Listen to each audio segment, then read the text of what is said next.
Okay, so what we're going to do today is we're going to look at the heart. So big thing here is we're going to be looking at a pig heart, which we see here on the right, and a sheep heart, which we see here on the left.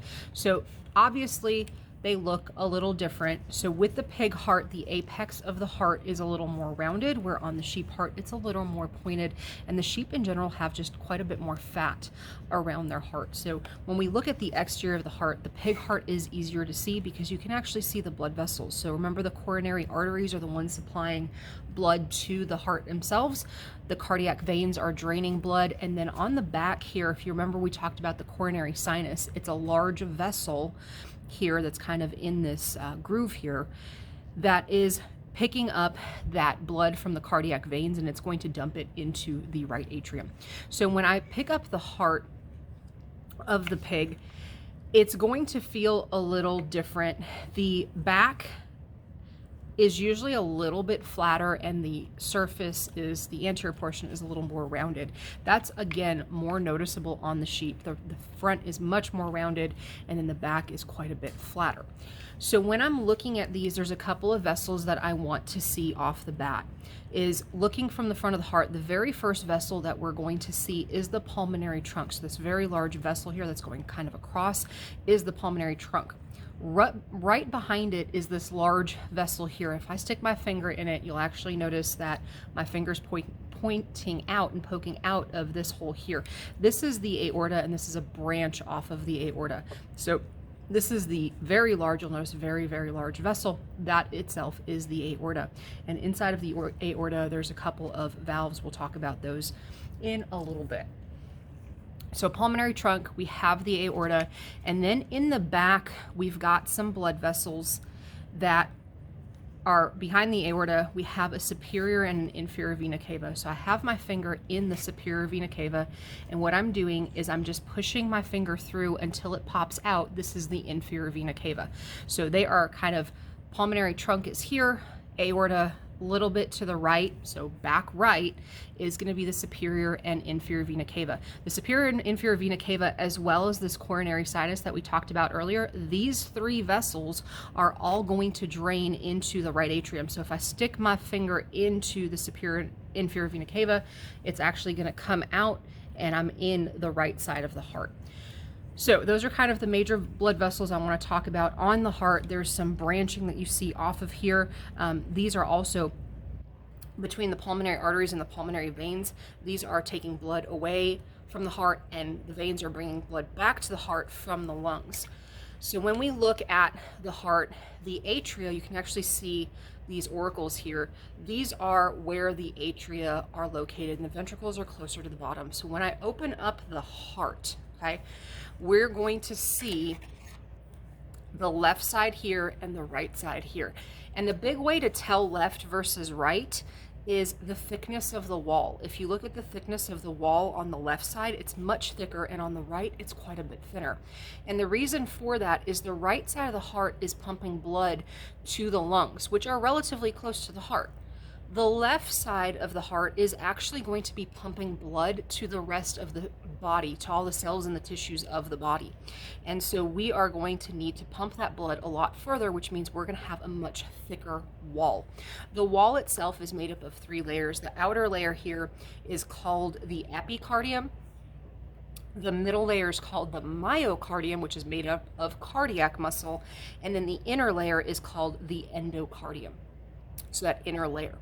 And so when we're looking at the left and the right, these upper chambers, which we see up here and up here and up here, this one's kind of taken up a lot by the actual valve itself.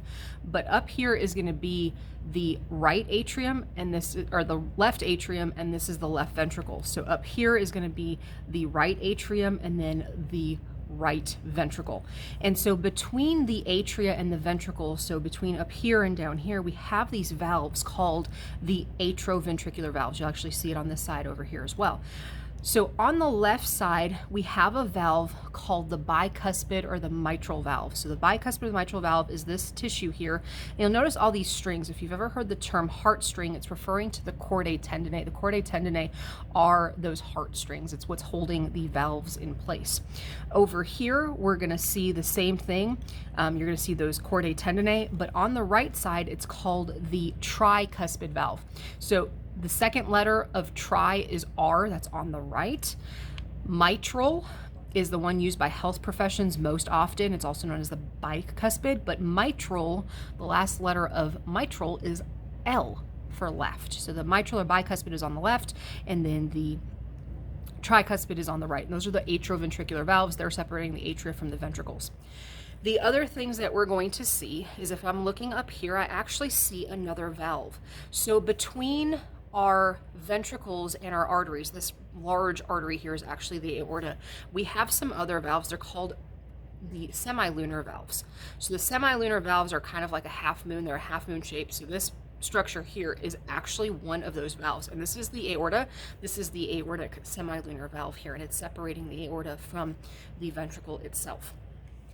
So when we look at the sheep heart, we're going to see this cut just a little differently. We actually have it cut where we can see the left side, you can see the really thick wall here, and then the right side is much, much thinner.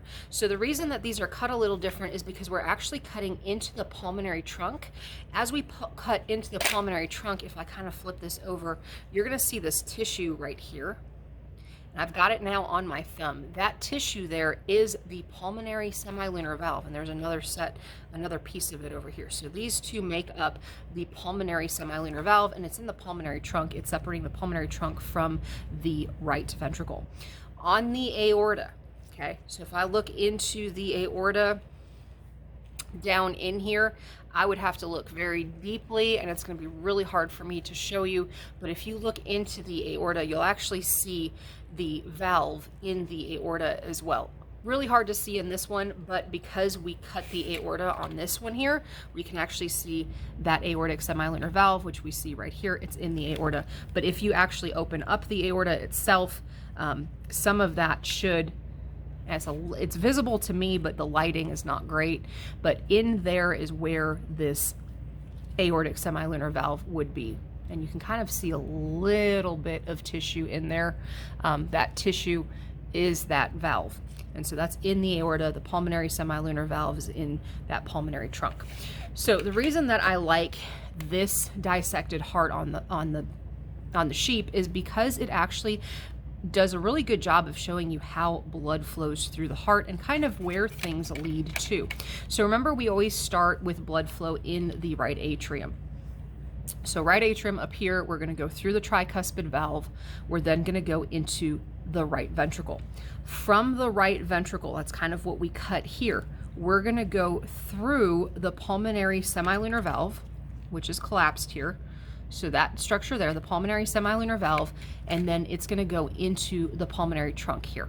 From the pulmonary trunk, it's going to split into the pulmonary arteries, which are going to go to the lungs. They're going to pick up oxygen, and they're going to bring that oxygenated blood back via the pulmonary veins.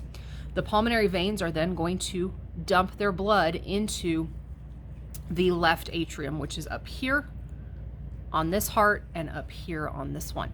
It's then going to move through the AV valve on the left side, and that one is the mitral valve, also known as the bicuspid valve. So this valve here, and then it's going to go into the left atrium or the left ventricle.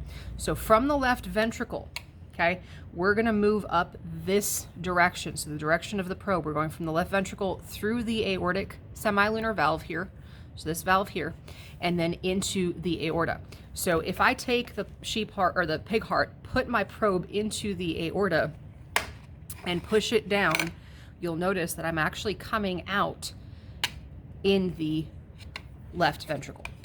So from the aorta, we are then going to go into systemic circulation. And from systemic circulation, we are going to come back either via the superior or the inferior vena cava. So on the sheep heart, the superior vena cava is actually what's been cut here, and where the probe is sticking out of is the inferior vena cava. So on the sheep, same thing, that groove that we have, that groove is holding that coronary sinus. The coronary sinus, the inferior vena cava, superior vena cava, all of those are dumping their contents back into the right atrium. So if I go into this one here, okay, we have, once again, pulmonary trunk is here on the front, aorta, and then over here is our superior vena cava. So I stick my probe in the superior vena cava, I'm going to come out on the right side of the heart, so into that right atrium. So the whole point of this is when we go through these valves and go through the arteries, when we stick the probes in them, the whole point of that is actually to kind of show you that yes, they do in fact connect. So aorta here going to the left ventricle, when we went into the superior and inferior vena cava, I'm going through the superior vena cava now. Once I go into that, it pumps me out into the right side of the heart. So that's kind of the sheep heart and the pig heart. I'm going to do another video that actually goes through the heart model itself.